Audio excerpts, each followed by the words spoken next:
Hello and welcome to the Isle of Man, land of the three-legged man, tailless cats, the more the do, the talking mongoose and the fairies, or themselves. My name's Richard Felix and I'm going to take you on a haunted tour of this fascinating island. Legend has it that the Isle of Man was formed when an Irish giant called Finn MacColl was fighting an invading Scottish giant. MacColl drove him off and threw a large boulder after him. It fell short of Scotland and landed in the Irish Sea. And thus the Isle of Man was formed. Most renowned of all giants is Manannan. He is said to throw his cloak of mist over the island in time of danger. The Manx people lived mainly as fishermen, farmers and crofters, and old methods and beliefs lived on, thus influencing the island's character and its traditions. The origins of the emblem of the Isle of Man are dim and shrouded in mystery. It is believed that a king of Scotland brought it here from Sicily. The meaning of the three-legged man is symbolic to Manxmen, meaning, whichever way you throw me, I will stand. To help me in my quest, I've enlisted the help of the two founder members of the Manx Paranormal Society, Alan Shaw and Barry Quilliam. Gentlemen, you're probably the best two people to actually take me on a ghost tour of the island, because you both do ghost tours. Alan, you've been doing them for a while, I believe. 4 years now in Peel, yeah. Right, and Barry? We just started a new one here in Castletown. And you're also planning on doing a Douglas one, Yeah, I believe. Douglas, yes. But I mean, we've got more than just ghosts, have we not, here on the island? No, we've got gruesome murders, Talking mongoose, white ladies. green ladies. Oh my gosh. So we've got an awful lot to go. We've got 3 days of packed with paranormal activity. Yeah. And so come on, tell me where is the best place to start? Probably the best place would be to start here would be at Castle Rush, to be honest. Really? Well, you know what we need to do, don't you? Drink up. Let's go find some ghosts. Okay.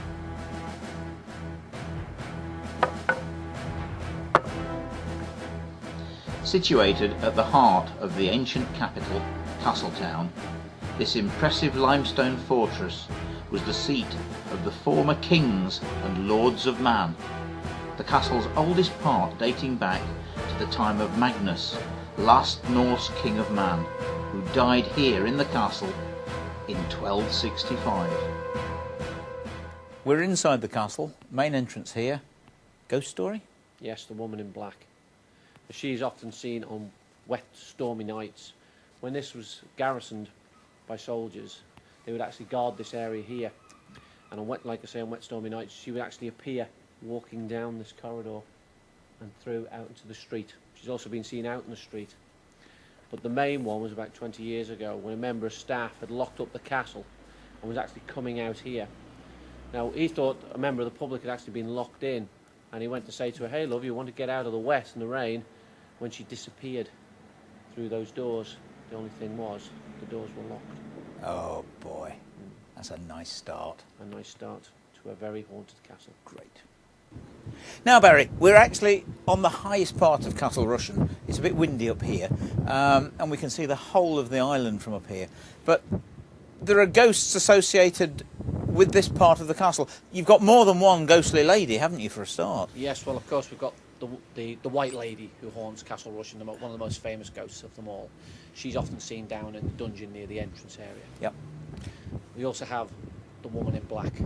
She's actually been seen at the top of the castle. And in fact, in the 1960s, three boys brigade were on holiday on a camp on the island, and they were visiting the castle.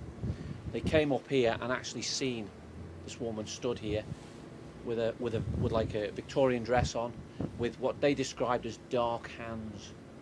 Now, they actually were so frightened by this that they signed a sworn affidavit and handed it to the curator of the museum. Wow. This was up here, on this spot, on this area? On this very spot.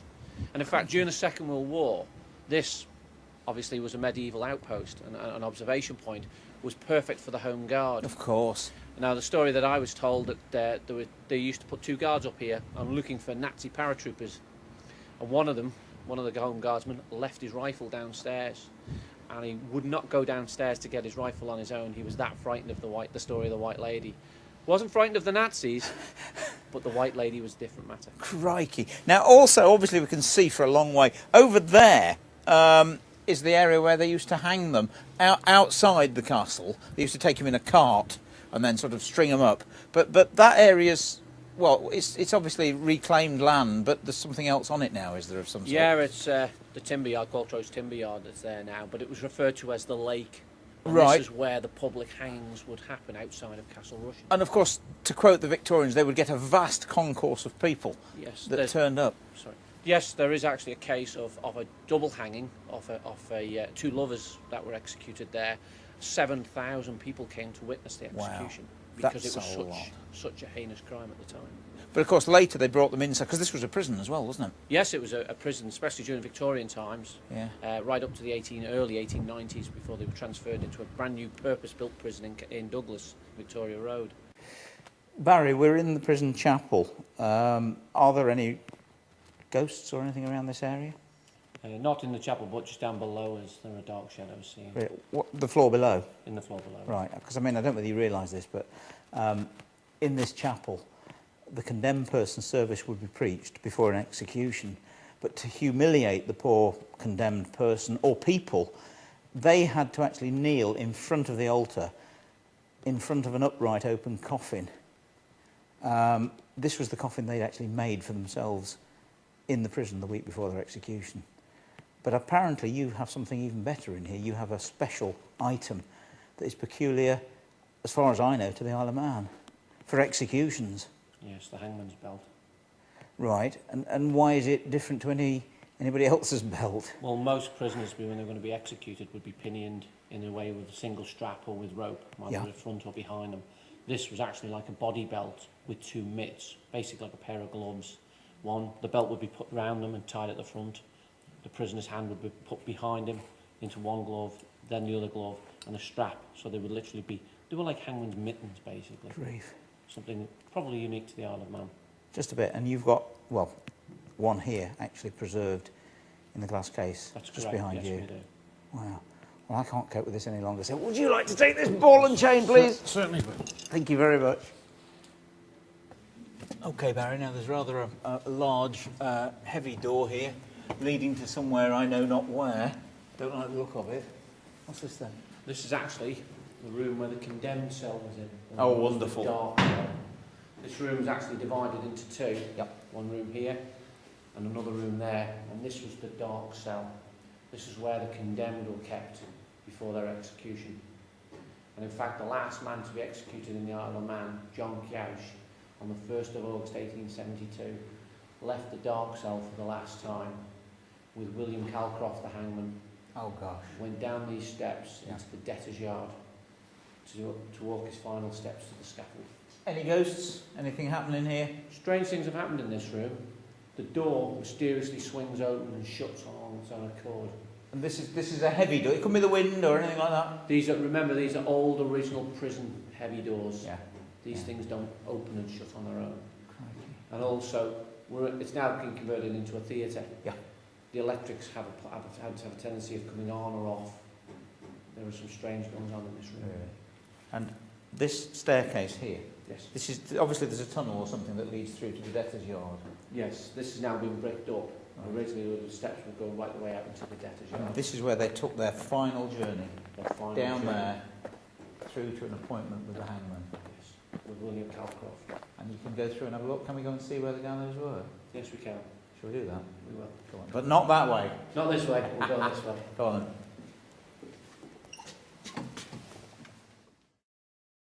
Now we're back in the condemned cell again, because just as we walked out through that door, and William was still in here filming, that's right. This door opened it. So we heard the noise, we turned around and came back in. That's correct. Wills is standing looking pale, yes, to say the least. Yeah, is that the only way we can describe it? And that door has opened on its own. Yes. It's very, very heavy, as you It's an can old- see. It is an old original. And facade. there is nowhere. Now, the amazing thing is that, because that's what we've just been talking about. Exactly. We were talking about the same. And in fact, the reason we were talking about it was because one of the guides told us that the door frequently opens on its own. That's correct. And it has happened to us. No messing about. Quite genuinely, that door has opened on its own. And I think it's time for us all to leave, don't you? I quite agree. Yes.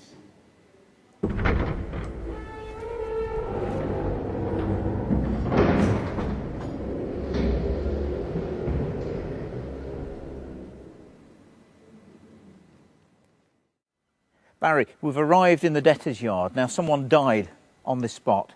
That's correct. This is where the scaffold was erected for John Couch's execution. Against the wall here. Yes, records state that it was against the wall by a well. Right, oh gosh, yeah. But as far as we know, his ghost doesn't haunt here. No, not the well, but don't forget that being a condemned man and an executed man, he was buried within the confines of the castle. So he's as happy as he possibly could be. As Well, as he could yeah, be, yes. but he doesn't haunt the place that we know No, he of. doesn't. No, but you have got hauntings around here. Yes, the most famous ghost of Castle Rushen is, of course, the White Lady. Right. She haunts the battlements. Around here? Around here she's been seen, and also on other occasions over by the dungeon entranceway. Right. And she's been seen down there as well, in Yes, the dungeon? yes, she's actually was seen by a member of the staff in the 1960s when she thought it was a member of the public who'd actually been locked in the castle, went over to check on him, she just vanished. So I think we should go and have a look in the dungeons. Let's go. Come on. Right, here we are. Entrance to the dungeons. And is she seen around this area, or? Seen around this area here. That's what Right. it's reported. And of course vanished down there. That very dark area down there. That's right. I don't like dark. But we've got to go and have a look, haven't we? Certainly. Would you like to go first, Barry? Go on, I'll lead the way. Thank you so much. It's very dark, isn't it? It is very dark. Oh boy. Oh, I say. This is what it's all about. This is what Haunted Castles are all about. Certainly. Dark, dank, dismal dungeons. Yeah. And it's haunted. And it's haunted the White Lady. Right. And I mean, how many people come down here? I mean, obviously schools, visitors are allowed in here. Oh yes, it's open to the public, Accessible Heritage Room, this castle. And do visitors claim to have seen things? Or Yeah, we actually have recorded evidence or stories of people who have actually been visiting the castle and have seen the White Lady, and also a Grey Lady that's been seen wandering around the castle as well. Really? Yes. And do you think it's a different ghost? I think it is. Because you see, I'm a great believer in this stone tape theory, that some of these ghosts are actually nothing but a recording. And over the years, like replaying a video over and over again, it fades. So in other words, it starts off as probably a lady with a pink dress and a yellow scarf, and after hundreds of years, it then becomes a white lady, and then it fades even more, and then it perhaps becomes a grey lady, until eventually it's faded away, and you just get footsteps or something. It's a recording, perhaps, but I don't know whether that's the situation here or whether it's a real spirit. Nobody knows. But then again, you say that she's searching possibly for a baby. Well, that's the story of the White Lady, is the fact that she was executed for the death of a child. So that is probably a tormented soul, an entity, soul. an intelligence that is still around. But I'll tell you something, this place has atmosphere. It's very atmospheric and Oh, a yeah. fantastic castle. Yeah, I mean, I presume it's I would say, from what you've told me today, it's the most haunted castle on the island. But of course, there is another, isn't there? That's true.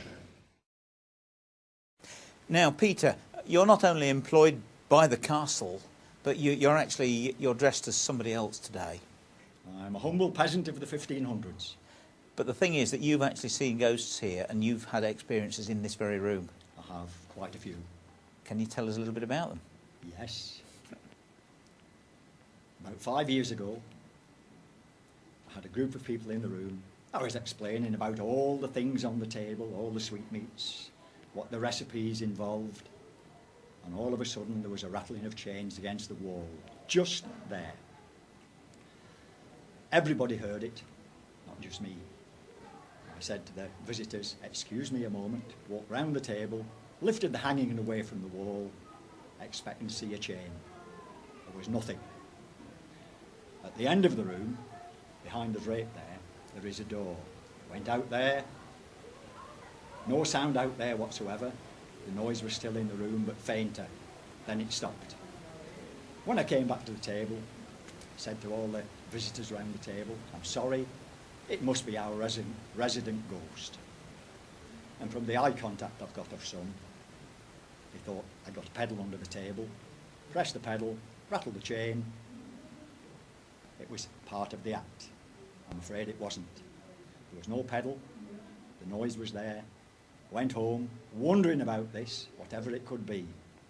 And the only thing I could dream up was, it's a solid wall there, a void in the wall, a chain hung up, and just at the time I was talking to the people, the shackle broke, the chain dropped, clang, clang, clang, clang, till it stopped swinging. Well, Peter, that's amazing. That's fantastic. Wonderful stories.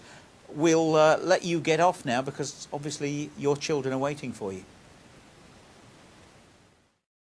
We went on a trek to see if we could find the Dolby spook to a place called Dawlish Cashen, one of the remotest farmhouses in the whole of the British Isles. In 1931, a young girl called Vorry Irving started hearing strange noises, rappings and tappings. She reckoned that there was a mongoose in the cavities between the walls and the oak panelling in the house. Eventually, she said she could even talk to the mongoose, and it used to talk back to her. This story became so famous that the world-famous paranormal investigator Harry Price came over to the Isle of Man to investigate. The story dragged on for nearly 5 years and became one of the most famous poltergeist stories of all time. I think we've reached Dawlish Cashen. I believe well, yes. What do you think, Alan? I think we have. It's certainly looking promising. But we need some stone. There's a well. There's a well somewhere. It's supposed to be a well close to the property. What's the stones?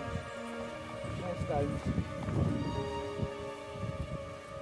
More brick. Oh, look! Uh-huh. There you go. Is that a well or is that a well? That is a well. That's definitely a well. It's made in Derby. You never know. Dolby, anyway. Ah, Dolby. So this has got to be it. Now look, there's one thing left, just to prove it. Gooseberry bushes. Right. Well, they would be in the garden. Or the garden. Well, that's what area. they've said. All that's left is a well, Yeah. a post, solitary post, some corrugated iron. Well, there's an old barn look up there, and gooseberry bushes. The thing about it is, it's going to have to be sort of flat anyway, because you're going to have a property on it. Yeah, and you've got what looks like a platform. Makes sense, doesn't it? Come on, let's go and find the gooseberry bushes. Okay. Oh. You know what? I wouldn't. A gooseberry bush. If I fell in one. Are they gooseberry bushes or not? Certainly are. Are they? And also, why would gooseberry bushes be growing up here? I don't know. But hang on a minute. Why aren't there any gooseberries on them? I'm sorry. Is that what they are? Yeah. I don't know, because they're totally different to anything else we've seen. So we found the front garden. Right. Do you think the Irving's front garden? Yes. Now, come on, lads. This is going to be your claim to fame. You know, you're the Manx Paranormal Society, and you've come all this way out to investigate the Dorby Spook, as it was known, because people said it was supernatural. They said that it was possibly a poltergeist, or if not, then some form of familiar to do with witchcraft. Yeah. And at times, Geff also said that he was a spirit. So here we are. You've sung a part of Alan Vannin. Is that how you say it? Yeah. I keep saying that. No, you've sung a part of Ellen Vannin, which is the Manx national song, which Geff used to sing here. And here we are sitting very close to the farmhouse that was known as Dawlish Cashen. where one of the most famous poltergeist stories of all time took place. There's nothing left, it's all gone. Is he still around? I mean, I'll tell you what, hair on the back of my neck standing up now, just talking about it, because I've read so much about it. And I wonder, was Harry Price... That was a cow. Was Harry Price bonkers? Or did he believe in the story? I don't know. But there's only one thing to do, because it's getting very dark now, and I don't know how we're going to find our way back, but we've just got to sort of try and do something to see if Gef's around. So I don't know. Just have to ask out, don't we? Make fools of ourselves. Gef! Are you here? Gef, the talking mongoose. Do you believe you're doing this, Richard Felix? Do you really believe you're doing this? Come on, Gef, you were friendly, you were happy. You befriended the Irving family on this site for 4 years. They believed in you. If you're here, if you still dwell around this area, if you're still catching rabbits, we've come to see you. Like so many people from England came over to see you all those years ago. Will you give us a sign? Will you tell us that you're here still? Tell us that you really did exist. Speak to us. Gef, sing us a song. Tell me what I had for my breakfast. Tell us what sort of fruit Mrs. Irving put in the cupboard. Give us a sign if you are really around, if you really did exist, if you're still alive, or if you're a spirit. Talk to us now. Give us the... Gef, was that you?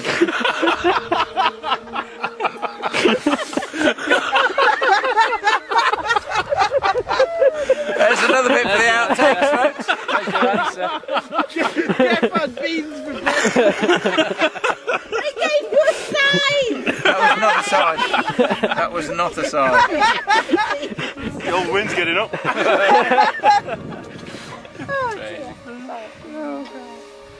Come on, Gef. It's getting good now. There's a lot of emotion here. We're happy. You were happy. One last chance before we leave. Gef, did you exist? Or did you only exist in the mind of the Irving family? And in the mind of Harry Price and Captain MacDonald and R.S. Lambert? Come on, Gef, are you there? Gef, can you hear me?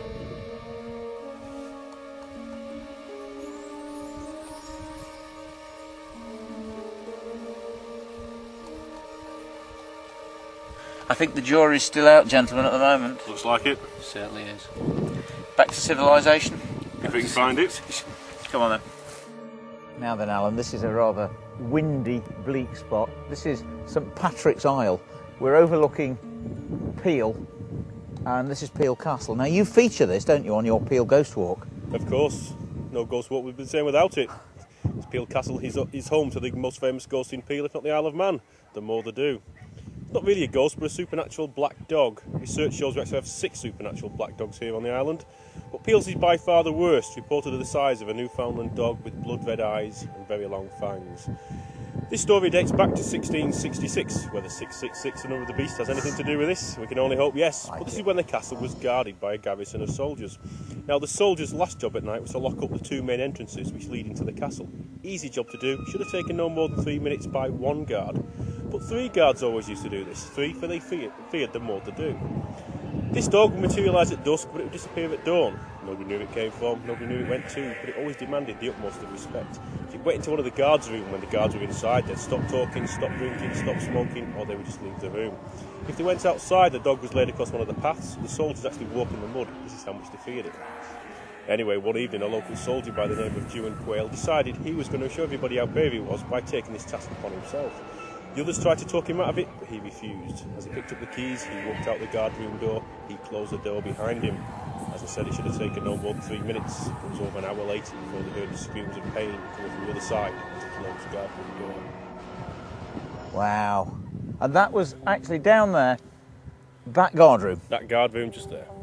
Shall we go and have a look, see if he's in there now? Definitely. Come on then. Down the hill. We're in the guard room. A bit spooky. Very echoey, to say the least. And with us, in the middle of the floor, is the more the do, or a model of it. But this is the actual guard room, yeah. This is the guard room that June left. Right. And he was in here on guard duty with others. Yeah. Left through the door, obviously. Yep. And it was an hour later. Before they heard his screams of pain coming through the side of the door. But still they refused to open the door, fearing if they did, the dog would come inside and attack them. Another half hour passed before the door finally opened. In walked Ewan. His clothes resembled his flesh, both torn away from his body, and he was covered in blood from head to toe. The other soldiers asked him what had happened. He refused to say a word. They tried to bandage him up. He just pushed them away. They tried to give him food. They tried to give him water. They even tried to give him beer, and he'd have none of it. All he wanted to do was to sit on a wooden stool and stare into the flames of the open fire, which is what he did continuously for 3 days, until suddenly he fell off his stool, he landed on the floor, and he was dead. This is where the legend starts. If you to see the more they do, you will die sure. And that was actually here. It's very different. Now it's strange because there are stories of black dogs with yellow saucer eyes or red staring eyes throughout the British Isles. Black Shuck, Padfoot, Barguests, Gitrash, and of course here in the Isle of Man, More the Do. They're all harbingers of death. But I mean, where do you think it comes from? This probably dates back from the Viking times. Myths and legends used to rule, and of course the larger the animal, the bigger the saga and stuff. Of course, yeah. But a story or a saga that is obviously very famous, and as you already said, one of the most famous ghost stories on the Isle of Man. It has to be. Fantastic. Well, I've actually plucked up the courage, and I'm talking to More the Do. But it's very strange because while we've been here at the castle, it's not a particularly windy day, but wherever we've been filming and interviewing, there seems to have been a wind sound at the back of us.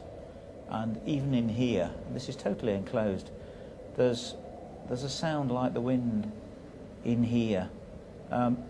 It's nothing. There is nothing wrong with the sound of the camera or anything else, but for all the time we're here, we get this strange psychic breeze for some reason. What it is, I don't know. We're obviously going to take the footage away and try and analyse it and see what's wrong, but paranormal, I don't know.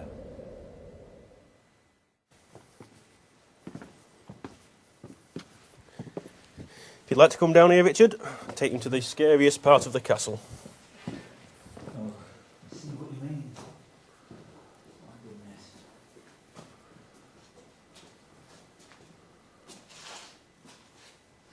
Alan, we're probably in the spookiest part of Peel Castle.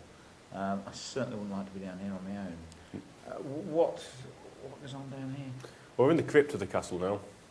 This is used as a prison up from the 14th to the 18th century. Quite a lot of people were held down here. Yeah. That's where the last two people trial for witchcraft were held down here as well. And this is also where the staff don't like to come down as well. Many times they've been down here, they felt someone stood behind them, or they've seen shadows on the wall. Right. And as far as we know, it isn't actually, haunted by any specific person. The two, I presume it was women that were sentenced for witchcraft. Mostly women, yeah. Yeah. But they weren't executed, were they? No, not executed here. No, and I'm told that that's because of the horrors of what happened in Castletown when they actually burnt one of the witches and I think a child as well. That's right. And so they actually stopped burning witches on the Isle of Man.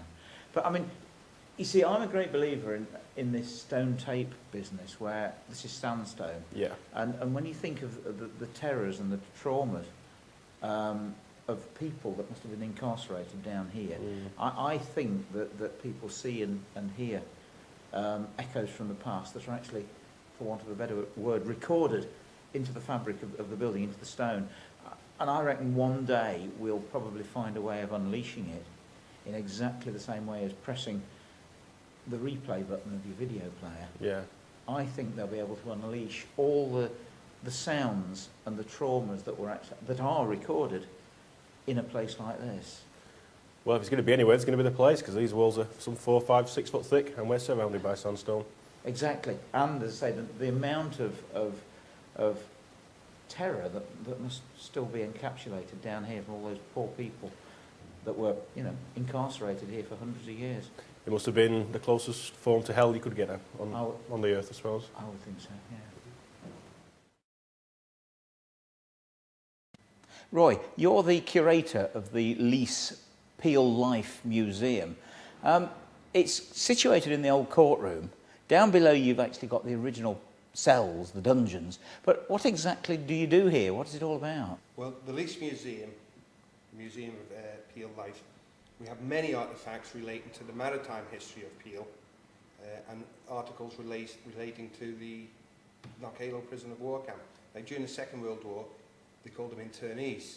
First World War, they're still prisoners of war, even though they were civilians. And they were from all walks of life, whether they were sailors, whether they were bankers, whether they were butchers or bakers. They came from all walks of life.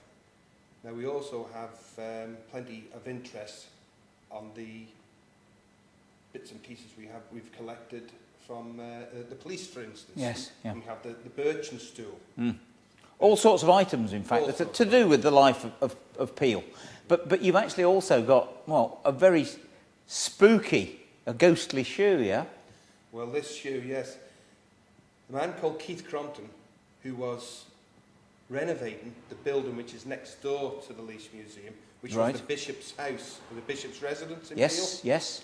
And this shoe was found bricked up in a chimney place. Yep. Now, these shoes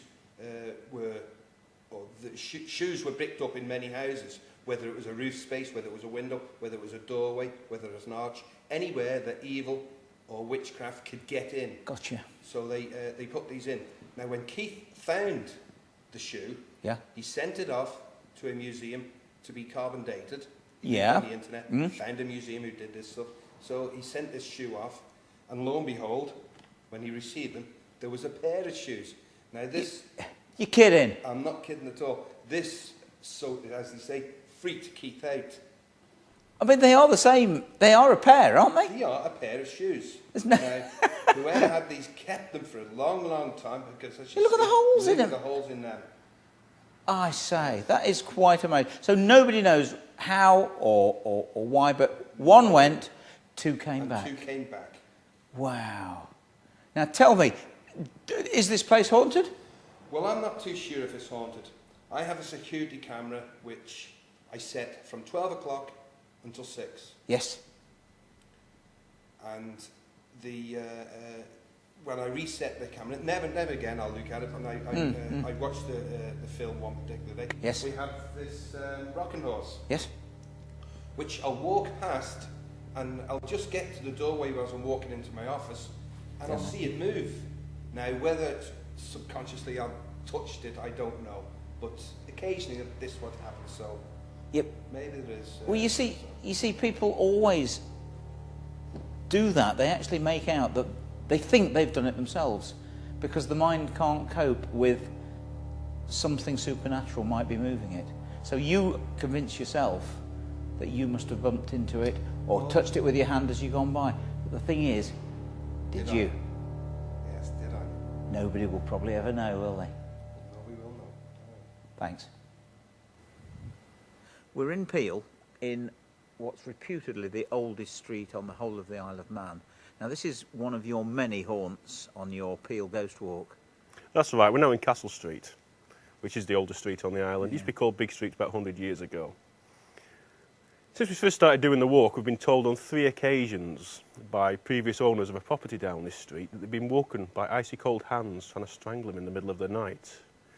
Say, three people have told us this. There's got to be something in it. Yeah, too right. We also know it's the same house as well. It belonged to the parents of an 18-year-old girl. Now, she was due to go out with her friends from Douglas. They were going to come down, pick her up and take her back for the night out. She got ready, she got dressed. When she was finally ready, she started to walk downstairs, but she only got halfway downstairs before Uncle John stopped her by putting his hand across to the wall. He didn't have to say a word, but she could tell something was up. So she went back upstairs to her room and shouted down to her parents that she'd changed her mind, she wasn't going out. Her mother asked why, she refused to say. They tried to phone her friends up in Douglas, but too late, they'd already left. They came down, knocked on the door, said, "Is she ready?" I said, "I'm sorry, she's not coming out tonight." So friends got back in the car and they headed off back to Douglas.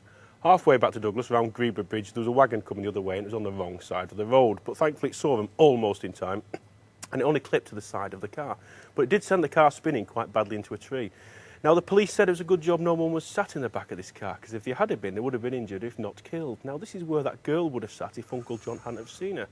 But why is she so scared about seeing Uncle John? Uncle John had actually died 3 years before. Oh, gosh. Yeah. Now, I get given stories right round the island, not just Peel, right round the island. And I can tell when somebody's telling me a story, if I look them in the eye, I can tell how truthful they're being. The lady who told me this story had a look in her eye like I've never seen before. So she was definitely telling the truth as far as I'm aware. Yeah. Now, 31st of October, Hopchinay or Halloween. Yes. As you can imagine, as you probably know, busiest night of the year for the ghost walks. Last year, we had a photographer down from the newspapers. He was taking pictures of us.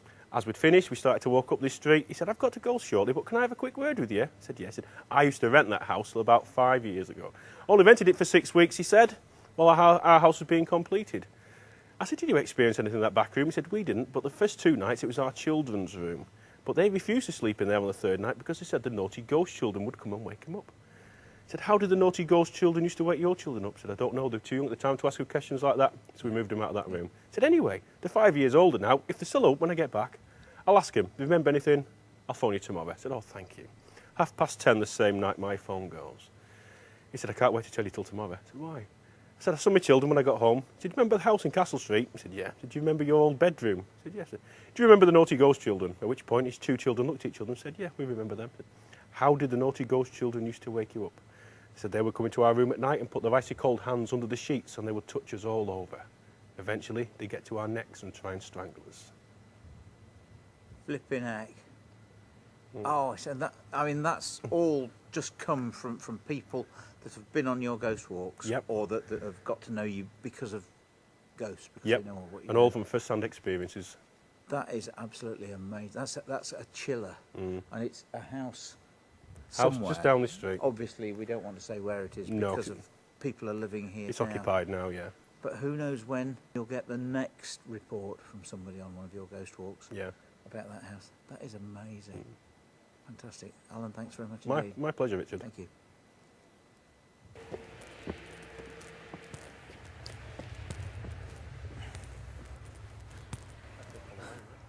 I'm standing on Tinwold Hill. This is the seat of Manx government and also of Manx justice. And talking of justice, or rough justice, any witches that were found on the Isle of Man were always taken to the top of that mountain, Llewellyn Mountain. In those days, there were no trees up there. It's 1,090 feet high. They were sealed into a barrel, at least 10 spikes driven into the barrel, and then they were rolled the 1,090 feet down to the bottom of the mountain. If they died, they were innocent.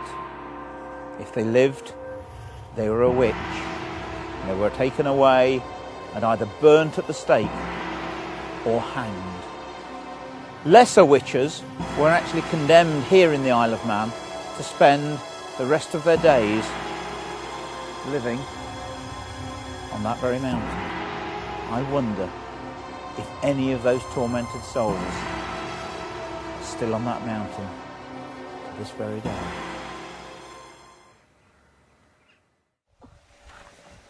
I'm just walking out of one of the most tragic houses that I've ever been into.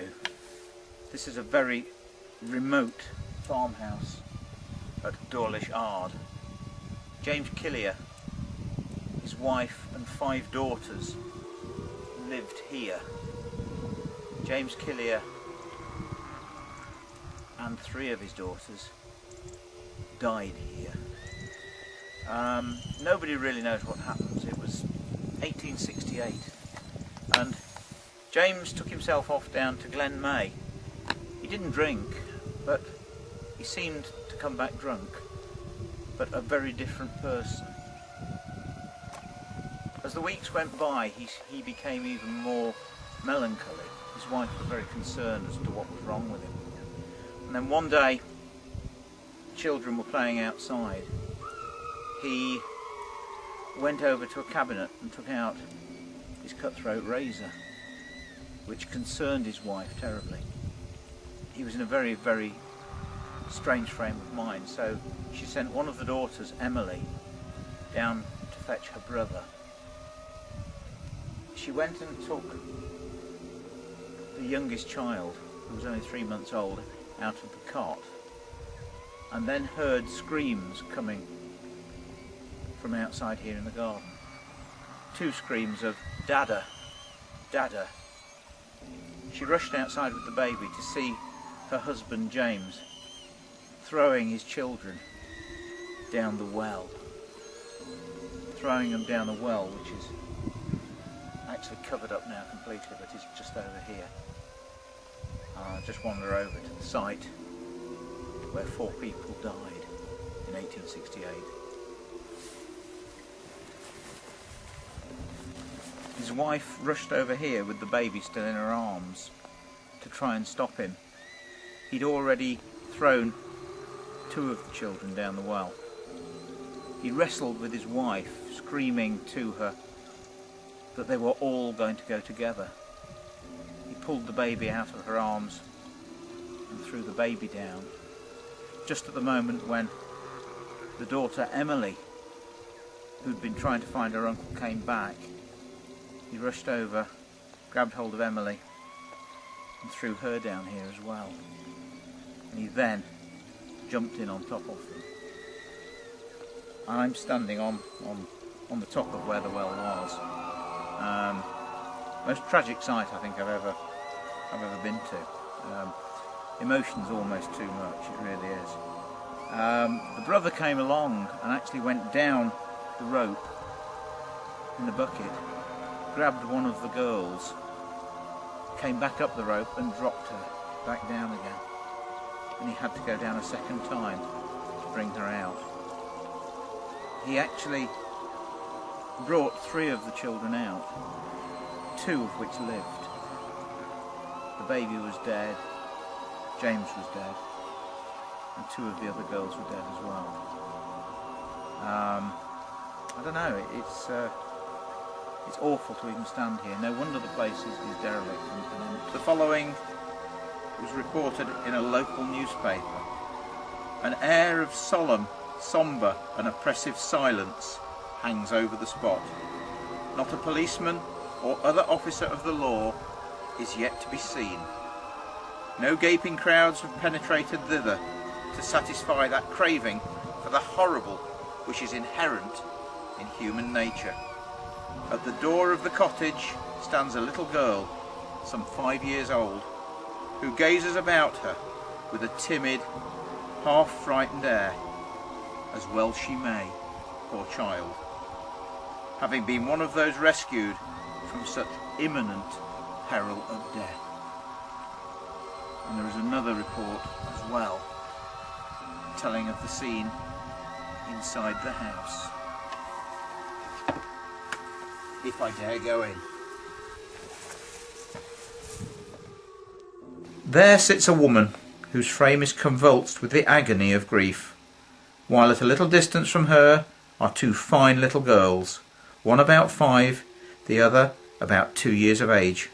We turn into a room on the left, and there, stretched on the humble bed, covered with white counterpane, which is rivalled in colour by the faces of the dead, are 4 bodies, a father and his 3 daughters.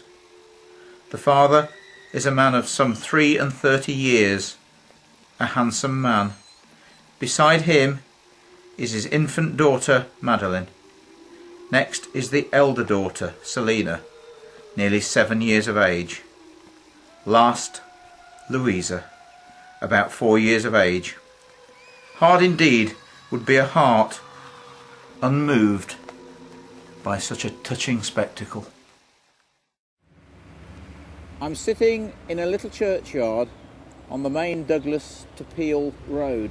It's very busy, it's very noisy, but this tranquil little churchyard surrounding the church of Old Kirk Braddon, it's haunted, and inside there 4 people have reported seeing a gentleman kneeling in front of the altar, wearing a long dark coat, a wide-brimmed hat, and under his arm is a Bible. He's believed to be one of the parsons, but the strange thing is, he's always seen levitating. He's about 3 feet above the floor. Now, this church goes back to the 13th century, and I wonder if this apparition that's seen here is actually seen kneeling on the old floor that was possibly 3 feet higher than what the floor is now.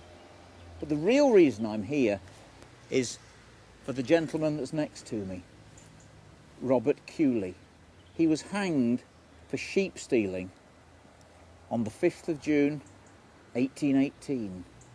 Now, I've had to come all the way to the Isle of Man to see the grave and the gravestone of a hanged man, because normally they were not allowed to be buried in consecrated ground.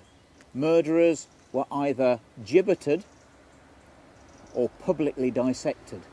But this heinous crime of sheep stealing, which was a hanging offence, you were then allowed to be brought to a churchyard, given back to your family, who buried you with the rest of them. And I can see here there are other members of the Cooley family buried here with him.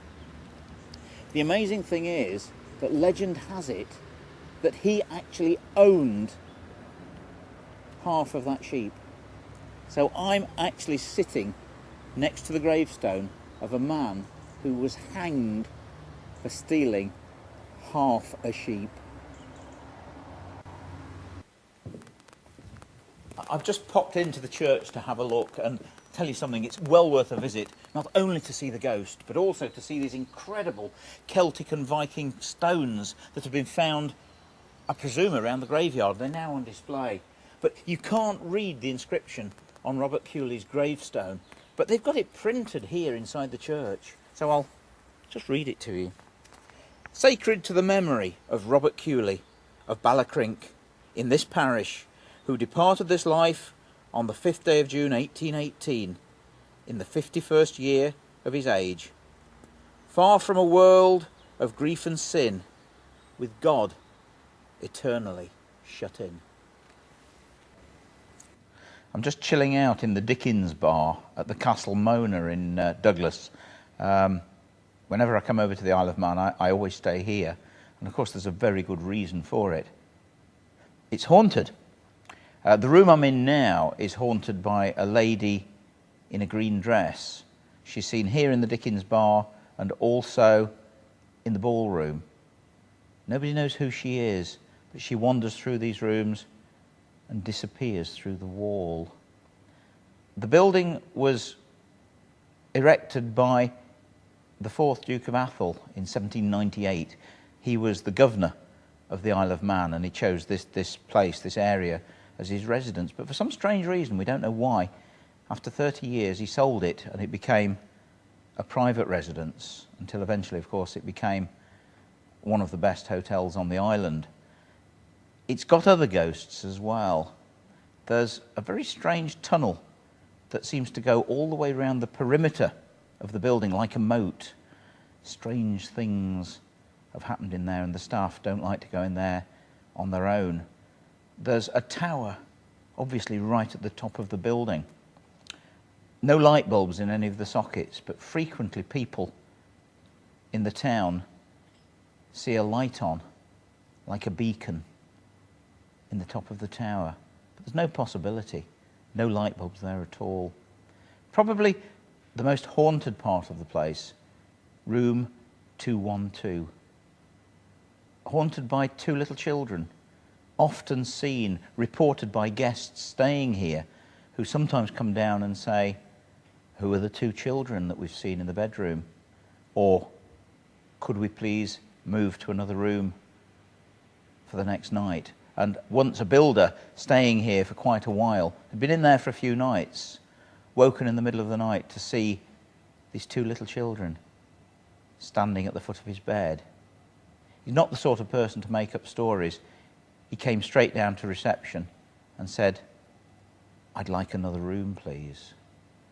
So, to be quite honest with you, if you're looking for a haunted hotel on the Isle of Man, if you're looking for a haunted bedroom, then it has to be room 212 in the Castle Mona Hotel in Douglas. We're standing outside probably the most haunted room in the whole of Castle Mona. Sheila and Denise, you both work here. You've actually worked here on and off since 1983, Sheila. Yes. So, I mean, is it haunted? Yeah, definitely. I think so. And have you seen anything? Once back in 1983, we were in the kitchens and it was about 1 o'clock in the morning and we were all standing there and then we felt something go at the back of us and we knew there was somebody there, made us the hairs stand on end, so we just left it basically. Good, good. What about you, Denise? I mean, anything happened to you or? Just once actually, and I've never heard it again, and you know, I don't know if it's true or not, but I was walking down into the kitchens. This is the first time I worked here about 2 years ago, wasn't it?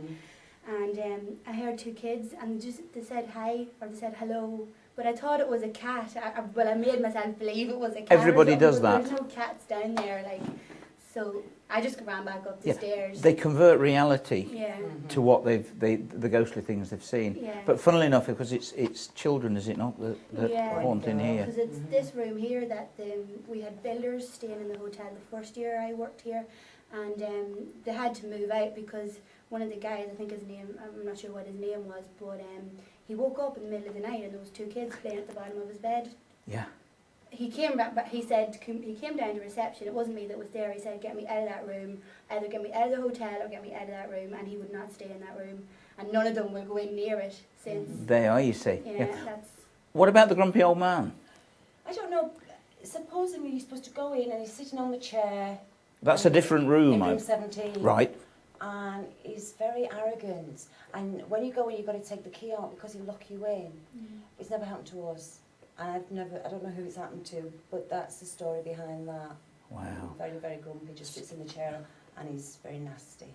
So basically, if someone's looking for a haunted hotel on the Isle of Man, you would recommend? Definitely, yeah. Castle Mona. Yeah. Girls, thank you. Yeah. That's great. Thanks very much indeed. Okay. Thank you. Now, we've got a scoop here, but we've got to be very quick. Someone is actually staying in this room and they don't know about the ghosts. We're going to have a very quick look. Open the door, girls, quick. Is it the right key? Yes. Oh, right. Hello? Could you imagine if someone answered? Wow. We're actually in the haunted bedroom. No, the haunted bedroom's through here. And if you just come through here very quickly, before anybody comes, that's the room, and that's where the two little girls stand at the foot of the bed. Very cold in here. And yet it's so hot outside. I'm in what I believe to be the jewel in the crown, certainly of Douglas and of the Isle of Man. This is the Gaiety Theatre, one of Frank Matcham's masterpieces. And with me, Mervyn, Neil and Derek. Mervyn, you've actually worked here. You've run the place for the past 40 years. Is there something here? I think a theatre is a very special place, and during the course of its life, its working life, there's a great deal of passion. Yes. Which is bent on the stage, both on it and behind it, and sometimes with the staff at the front of it. And this has been going on continuously in this building now for 105 years. Wow. And I think it is a fairly good suggestion that there might be residents here that haven't quite left us. Yeah. And in the 40 years you've been here, things have happened to you? Have you seen anything or sensed anything? Oh, I think everybody that works at the theatre has sensed and seen things during their time here. They happen when you least expect them to happen. Always, yes. Probably in the daytime. Usually in the daytime, and usually during performance as well. They like appearing during performances. But you never actually see anything untoward. It never worries one at all. One accepts them as members of the public. Right. And in your times here, you've seen things, have you? Or yes, I believe I've seen things. I'm not going to say I have. I believe I've seen things. I can't prove I have, but I believe I've seen things, yes. Really? Yes. And what about the two of you? I mean, Neil, have anything happened to you here? I've not seen anything, but I've certainly felt something, as if, you know, there is something there. But certainly nothing bad. Oh, no, you know, in it's fact, there very aren't warm. bad things, to be honest with you. Especially in a place like this. You couldn't Yeah. have anything bad, I don't think. No, it's a very friendly place. Yeah. And I think, you know, whatever is here just loves the place, as we do. Yeah. What about Derek? I mean, anything against No, anywhere? not actually seen anything, but you do get this feeling of comfort and enjoyment.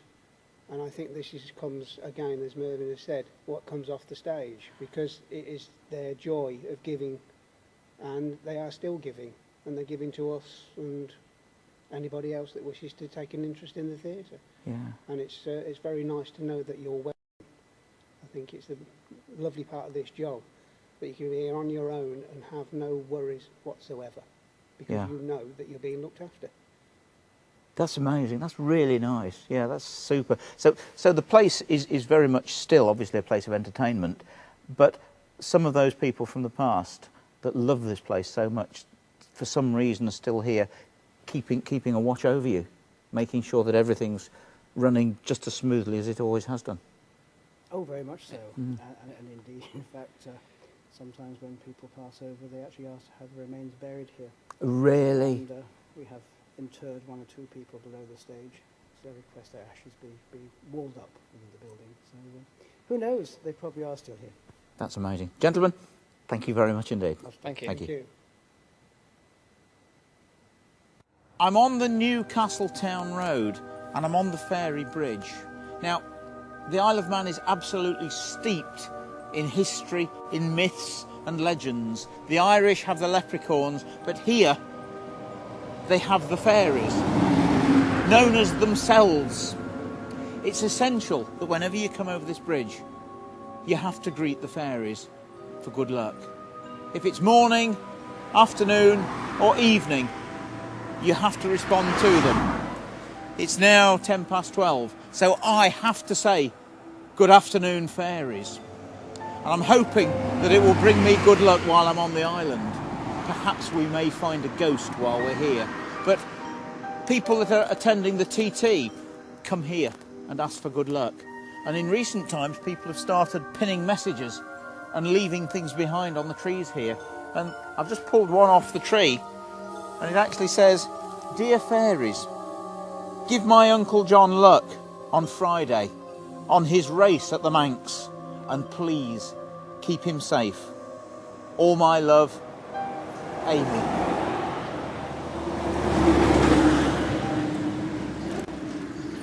Well, I've arrived back at Ronaldsway Airport, and behind me for the last time, the three legs of man.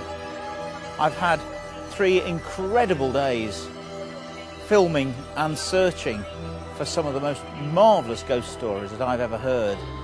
I just hope that you've enjoyed watching this DVD as much as I've enjoyed making it. I hope it wasn't too scary. And just remember that 8 out of 10 ghost stories can be explained. It's the other 2 you've got to worry about. Do sleep well. Don't have nightmares.